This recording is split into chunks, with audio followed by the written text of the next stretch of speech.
Et là, les deux événements m'ont amené à prendre la meilleure décision de ma vie, c'est-à-dire de ressusciter de mon vivant et donc d'arrêter tout ce qui ne servait à rien. Salut tout le monde, l'aventurier du jour c'est Frédéric. Avant d'être un aventurier du monde, il était un aventurier de l'entreprise, un multi-entrepreneur dans la tech. Fred, il a tout quitté en 2018 pour partir sur les routes du monde, un aller simple sans retour prévu et jusqu'à présent ce sont 130 000 km parcourus en voiture, en moto, en bus, une trentaine de pays traversés et aujourd'hui ensemble on va voir ce qui a motivé ces aventures et on va zoomer sur quelques grands moments de cette épopée. Je vous prie de croire qu'il y a eu des moments un petit peu corsés dans ces voyages. La Fabrique Audio présente Les Aventuriers. Les Aventuriers. www.lafabriqueaudio.com. Vous avez une aventure à nous proposer? Une destination à nous faire découvrir? Contact @lafabriqueaudio.com. lafabriqueaudio.com. Salut Fred. Hello. Dis-moi, en 2018, tu as décidé de prendre cet aller simple pour partir sur les routes du monde. Auparavant, tu étais, je le disais, entrepreneur, serial entrepreneur. Tu faisais quoi avant le départ ? Moi, j'ai toujours été entrepreneur. J'avais monté, développé et vendu 7 sociétés. Et puis dans la tech, dans l'internet, au tout début, j'étais un des pionniers de l'internet. Ensuite de la vidéo à la demande, enfin pas mal de choses qui tournent autour du digital, du numérique, voilà. Et un jour, en fait, ce qui s'est passé, c'est que je suis rentré chez moi un soir après une journée d'entrepreneur, après avoir réglé 15 problèmes sur la liste des 30 à régler.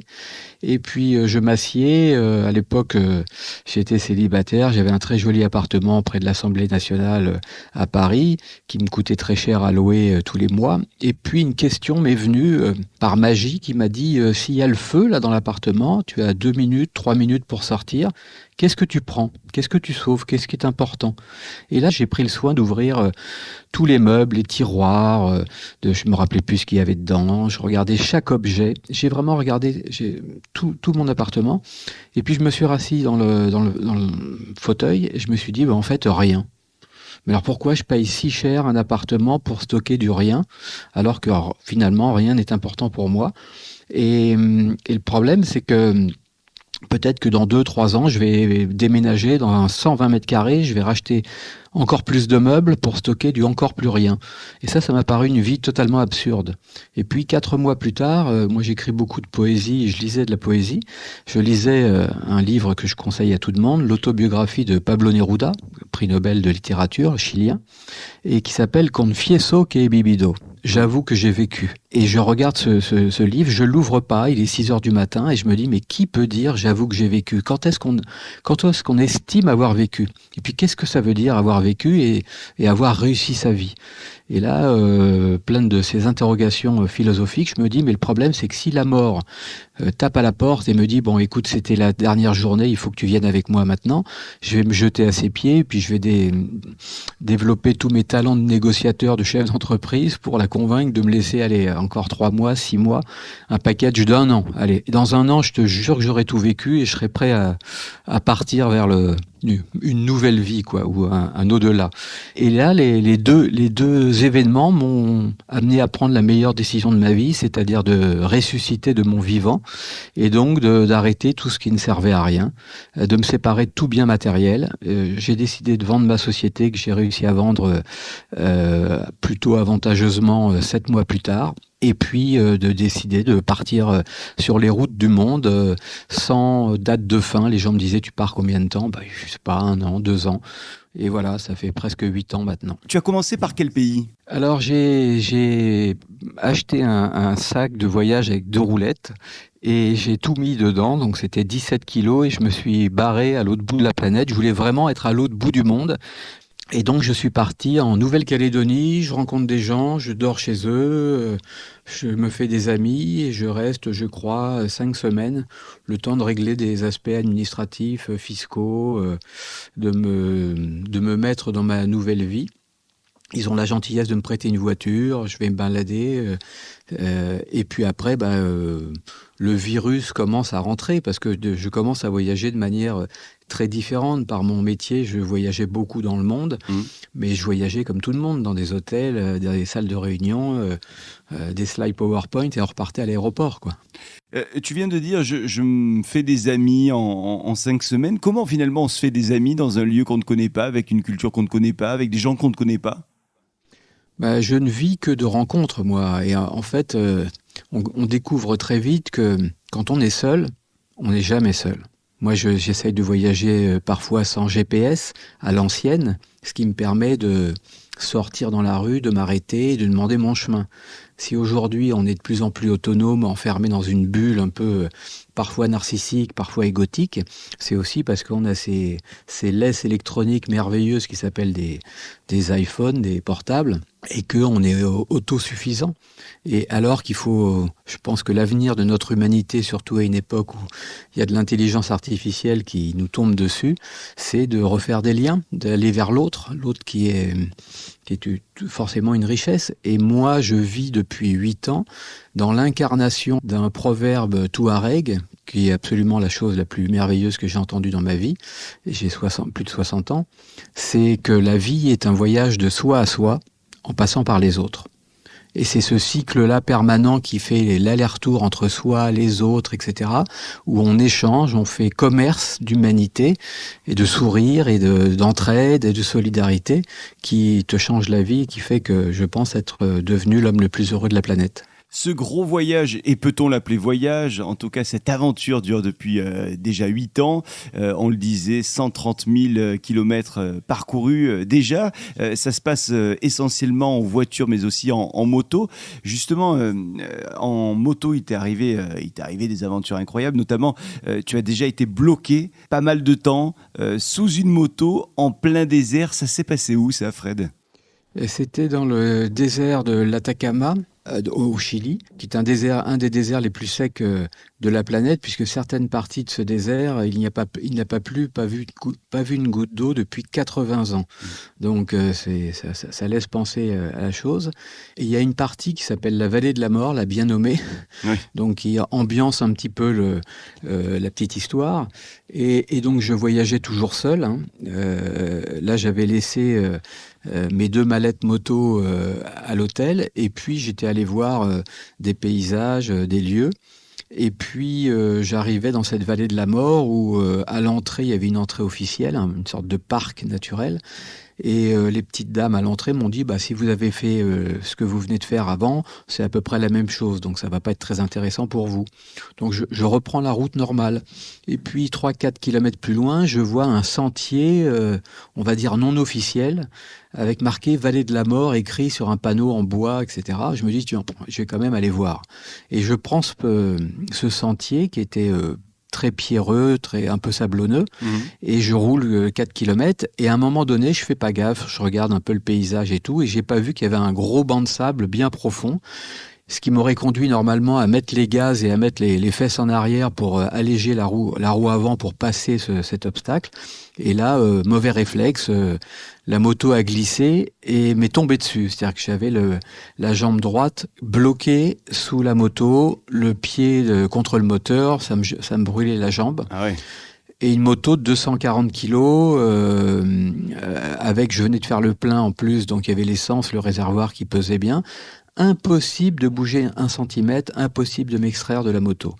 Et là, on est 4 km sur un sentier complètement perdu, grand soleil, il est 11h du matin, j'ai de l'eau dans le top case, mais je peux pas l'atteindre. Et très vite, on s'imagine le film 127 heures, pour ceux qui l'ont vu, et où on se voit dans une série Netflix, plutôt dans la catégorie thriller. Tu t'es demandé si t'allais te couper la jambe ? Eh ben, écoute, oui, ne rigole pas, parce que je me suis dit, lui, il se coupe avec un canif. Alors, pas de peau, j'ai pas de canif. Il me reste plus qu'à me manger à coups de canine ma jambe, mais à 60 ans, j'étais pas assez souple pour faire. J'aurais dû faire des abdominaux, et donc j'arrivais pas à atteindre ma jambe. Mais donc, trêve de plaisanterie, une fois que l'adrénaline redescend et que tu te calmes un peu, et tu te dis, je me suis mis dans la merde seul. La solution va être forcément seule. Il y a forcément une solution, il va falloir se calmer et imaginer. la chance que j'ai eue, c'est que j'étais plus tout à fait... Enfin, c'était pas une chance, en fait. C'était que j'étais sur de la terre et non plus sur du sable. Avec du sable, ça aurait été facile. Mais et moi, j'ai pas beaucoup d'ongles. Et donc, je me suis dit, faut que je gratte sous ma jambe, faut que j'arrive à passer, mais je vais dire, j'avais 240 kilos sur la jambe, donc c'était compliqué. Et au bout de 20 minutes, une demi-heure, j'avais quasiment les doigts en sang. J'ai réussi à retirer de la terre et à atteindre mon genou. Et c'était vraiment le genou qui était bloqué. Et j'ai réussi à gagner un jeu de à peu près 1 centimètre. Et en forçant de toutes mes forces, j'ai réussi à m'extraire. Donc j'ai laissé la chaussure contre le moteur ultra chaud. Et j'ai réussi à sortir la jambe. Et là, tu te mets debout. Alors, impossible de la relever seule parce qu'en plus, je glissais. Il y a plein de techniques pour relever une moto, évidemment. Mais là, il aurait fallu être 2 parce qu'il n'y avait pas de prise. J'étais en chaussettes en plus. Ouais. J'ai fait 1 kilomètre dans les dunes de sable pour rejoindre la route principale. Donc là, tu as laissé ta moto, quoi. Hein. Ouais, je laisse la moto et c'est là que l'aventure commence vraiment, c'est d'arrêter une voiture. Et comme la route c'est la seule route qui mène à San Pedro de Atacama, qui est assez fréquentée. Et là, tu vois les voitures qui passent et tu fais des grands signes, t'es tout poussiéreux, t'as une chaussette, une chaussure, et personne s'arrête. Ouais. Tout le monde se regarde et tu vois les voitures passer, waouh, waouh, waouh. Et là, tu te dis, mais comment je vais faire? J'ai besoin de quelqu'un. Et puis, c'est la 31e qui s'est arrêtée, un petit monsieur qui était avec sa femme, qui m'a regardé de manière un peu suspicieuse, en se disant, mais qu'est-ce que c'est que ce type un peu bizarre? Et puis, il a compris, j'ai forcé mon accent français en plus, et il a accepté, avec beaucoup de méfiance, parce que tu es quand même en Amérique latine, la violence, les risques... Ils se sont dit, peut-être que c'est un traquenard, le type veut nous emmener sur un sentier, ils vont être 4 à 5 à nous attaquer. Enfin, bref, c'est toujours la menace. Hein. Et donc, il a accepté, mais je ne pouvais pas monter à bord de son véhicule, il n'y avait que 2 places. Donc, il a fait demi-tour avec sa femme et il a pris le sentier. Alors, je ne lui ai pas dit qu'il y avait 4 kilomètres à faire.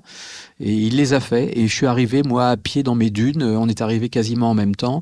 En 1 minute, la moto a été relevée. J'ai fouillé dans mes poches tous les billets que je pouvais trouver. Il n'a rien voulu recevoir, même pas de pièces. Enfin, voilà. C'était mon ange gardien du jour. Il y a eu d'autres aventures également. Cette fois-ci, on est dans les Andes péruviennes. C'est un moment où tu as failli mourir de froid, on peut le dire. Il s'est passé quoi ? Je venais d'acheter, en fait, j'ai toujours voyagé, depuis le début du voyage, depuis quelques mois, je voyageais en louant des voitures, en campervan en Australie, beaucoup en bus en Amérique latine. Et puis, j'ai traversé donc toute la Colombie, l'Équateur en bus, mais j'étais toujours très frustré parce que ça allait de point A à point B.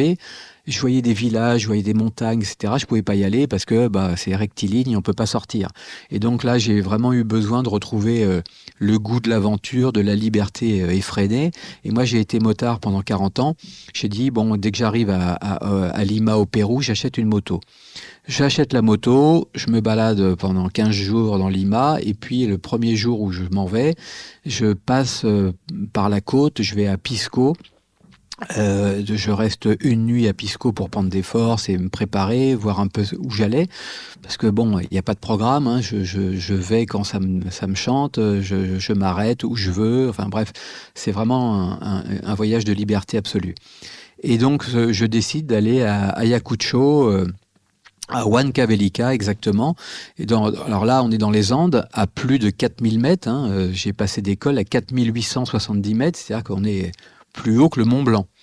J'étais pas du tout équipé pour ça. Moi, je venais de quasiment 27 degrés sur Cusco et je pars comme une fleur au fusil malgré mes 40 années de motard. Mes motards français, des jolies routes, un peu de piste de temps en temps, mais climat tempéré, à voyager le printemps, l'été. Là, tu montes dans les Andes. Chaque fois que tu fais 500 mètres, tu perds un paquet de degrés. Et j'arrive à un moment donné, je commence vraiment à avoir froid. Et donc, je m'arrête, je mets 2 paires de chaussettes, je double mes vêtements. J'avais le propriétaire de la moto qui me l'avait vendue, qui m'avait filé une veste de moto, mais faite pour le printemps, on va dire. Je mets 2 t-shirts, 3 t-shirts, je mets un pull, je mets le maximum de ce que j'avais sur moi. Et puis je croise les derniers êtres vivants que je croise, c'est des lamas. Voilà. Il y a que les lamas qui me regardent passer à cette hauteur, qui se disent mais qu'est-ce que c'est que ce type qui roule. Et là, je pensais en mettre 3 heures. Parce que le GPS m'avait dit 3 heures, et en fait, faut jamais croire un gamin de 25 ans qui développe des algorithmes calés derrière un écran en Californie, sur Google Maps, qui ne connaît pas les Andes, parce que là, c'était 6 à 7 heures de voyage. Et à chaque fois, je découvrais des panneaux, une fois à toutes les heures. Je pensais qu'il me restait, 1 heure, et j'étais absolument gelé.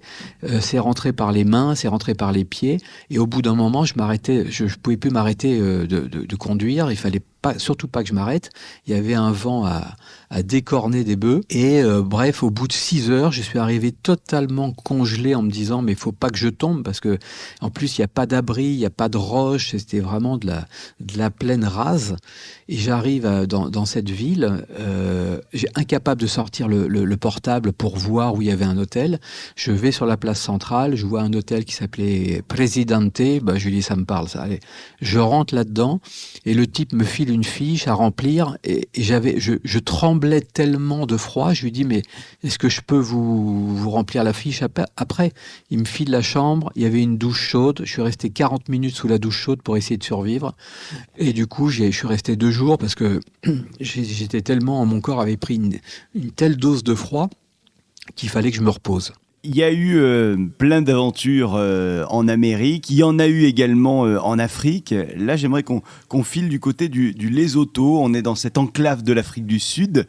On est où précisément et qu'est-ce que tu vas tenter d'aller voir? Alors, Lesotho, je m'étais acheté justement, j'ai passé 1 an en Afrique, je m'étais acheté un Land Rover où je dormais la plupart du temps sur la tente que j'avais disposée sur le toit. Et ça a été une vie que j'ai adorée. Et le Lesotho, c'était le premier pays en sortant de l'Afrique du Sud, qui est effectivement un petit confetti au milieu, un royaume qui est très en hauteur, très montagneux, et c'était l'hiver. Et donc, rebelote avec le froid, mais bon, dans une voiture et dans des hôtels si possible. J'ai passé une nuit dans une ville qui s'appelait Kachanek, et j'avais décidé de repasser par un parc national dont on m'avait dit le plus grand bien, qui s'appelait, je crois, Sela Batebe. Et donc, il était vraiment absolument perdu. Il y a des grands espaces, on croise personne pendant pas mal de temps.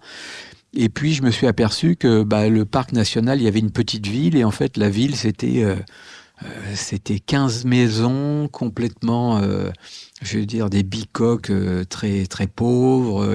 Les gens n'avaient pas d'argent. Et puis, c'était la fin du monde puisque la route s'arrêtait. C'était un cul-de-sac. Donc, je reviens en arrière où j'avais vu qu'il y avait un parc national et j'avais cru comprendre qu'il y avait un lodge.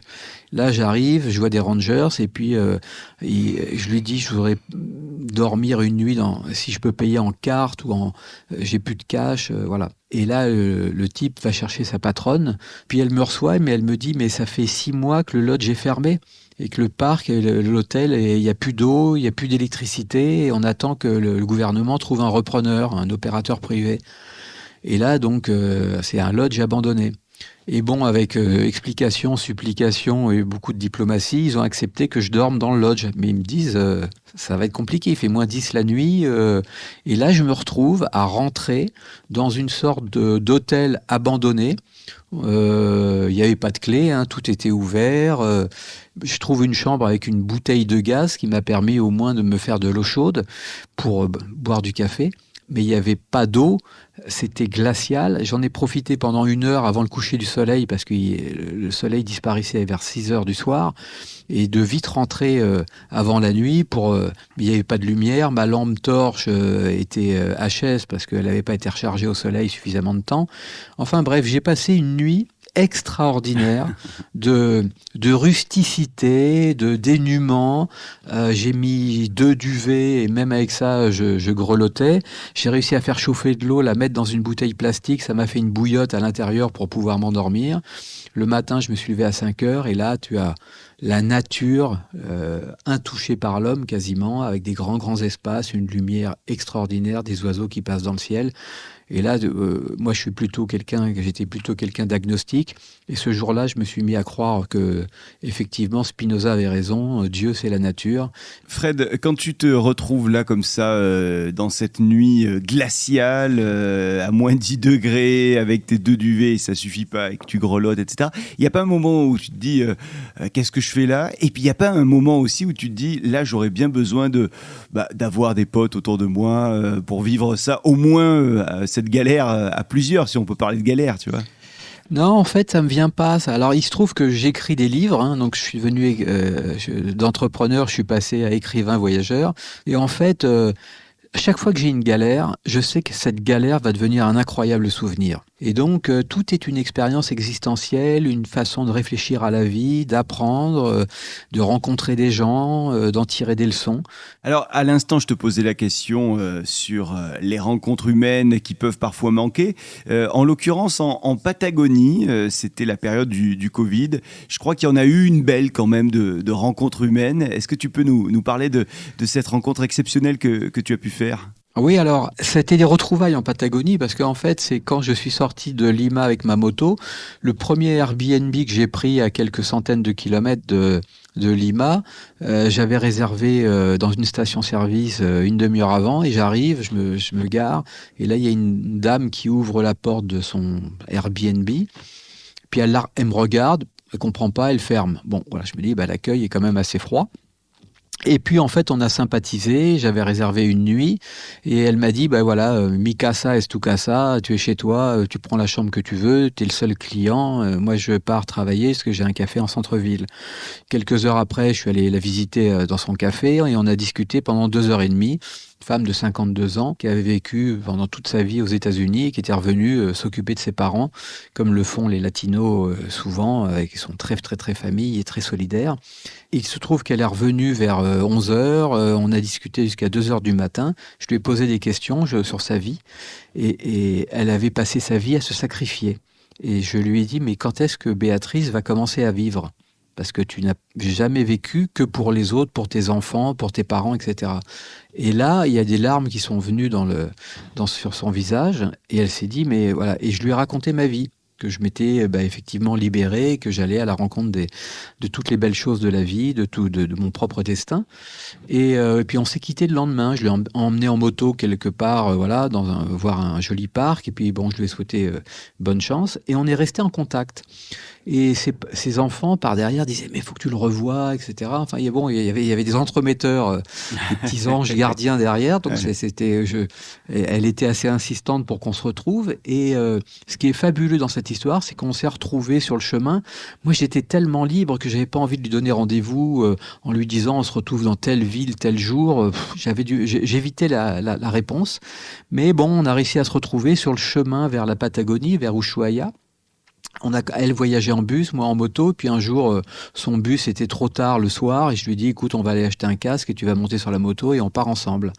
Et il y a une très jolie histoire d'amour qui a commencé, on a eu une relation, que moi, je n'avais pas de plan sur la comète à ce niveau-là, mais c'était très sincère, c'était merveilleux à vivre, et on s'est retrouvés bloqués en remontant vers Buenos Aires, à mi-chemin, en pleine Patagonie, dans une péninsule qui s'appelle la péninsule Valdés, qui est une sorte de terre attachée de côté atlantique à l'Argentine, et où il y a 400 âmes qui vivent.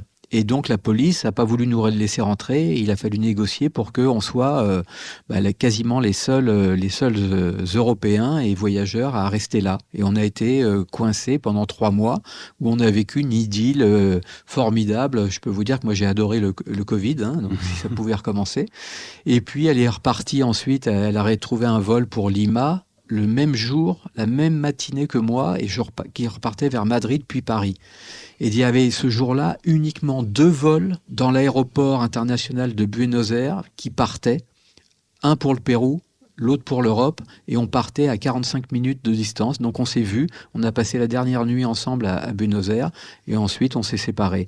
Et ce qui est magique, c'est ça l'a tellement inspirée qu'elle a vendu son café, elle a vendu sa maison, et elle est aujourd'hui sur les routes du monde. On fait pas le même voyage et le hasard nous a fait retrouver 2 fois à Paris alors que je passais peu de temps et elle était en train de redescendre de Finlande et on a réussi à se retrouver. Donc maintenant on est de grands amis et on s'écrit et elle est sur les routes du monde comme moi. Voilà. En Argentine, il y a également la Pampa Argentina qui t'a accueilli. Là aussi, tu as fait une rencontre. Qui as-tu rencontré dans cette Pampa d'Argentine ? Alors, j'ai retrouvé mon fils qui me rejoint de temps en temps pour des road trips. Il m'avait rejoint en Colombie, au Mexique et en Argentine. Et donc là, on était en moto. On chevauchait ma petite 650 là, qui nous emmenait partout. Et puis là, c'était en hiver. Alors c'est la Pampa. Ça a déclenché beaucoup d'amour pour mon fils qui avait le mérite d'aguantar, comme disent les latinos, de supporter le froid. Alors il avait même mis des sacs poubelles avec du Chatterton au bout de ses chaussures pour que le vent ne rentre pas. Quel âge il a ton fils ? Oh, il a 27 ans aujourd'hui, voilà. Et alors, la Pampa, il n'y a rien à voir. Sur des centaines de kilomètres, c'est une sorte de désert herbeux avec de temps en temps quelques vaches, un peu de bétail, quelques chevaux, enfin voilà.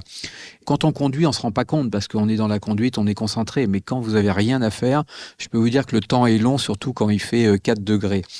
Et donc, on s'est rapproché on allait en direction de Buenos Aires et j'ai appris qu'il y avait, j'étais tombé là-dessus, une communauté de Ménonitas.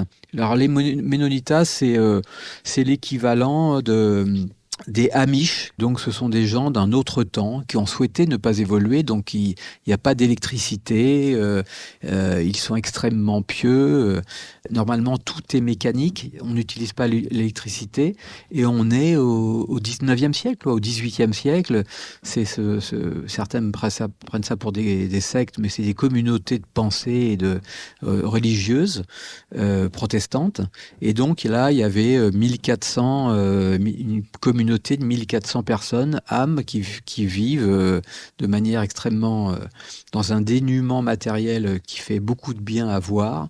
Et donc, on avait décidé d'y aller.